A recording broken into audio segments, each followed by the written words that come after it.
नमस्कार, आदाब, सत श्री अकाल दोस्तों। आज जो आपने अभी वीडियो देखा वो था C61 पोको का फ़ोन था जो कि ड्रॉप डाउन था और उसमें जो प्रॉब्लम थी वो रैम की थी। तो आपने देखा कि मैंने रैम को कैसे बनाया, उसको कैसे लगाया, वो पूरा प्रोसेस मैंने इस फ़ोन के अंदर आपको शेयर किया है। तो दोस्तों, अगर आप मेरे वीडियो से कुछ ना कुछ सीखते हैं तो काइंडली मेरे वीडियो को लाइक ज़रूर करें, कमेंट ज़रूर करें और जिन्होंने अभी तक मेरा चैनल सब्सक्राइब नहीं किया है वो सब्सक्राइब ज़रूर करें।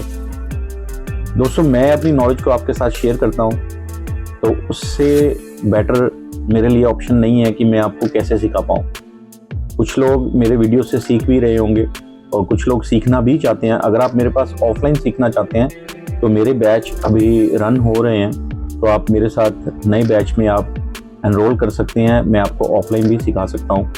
जो आप ऑनलाइन में देखते हैं वही आपको ऑफलाइन में सिखाया जाएगा सब कुछ। और ऐसे ही अच्छे वीडियोस मैं आपको डालता रहूँगा, जैसे मैं कमिटेड हूँ आपको। Thank you so much, thanks for watching.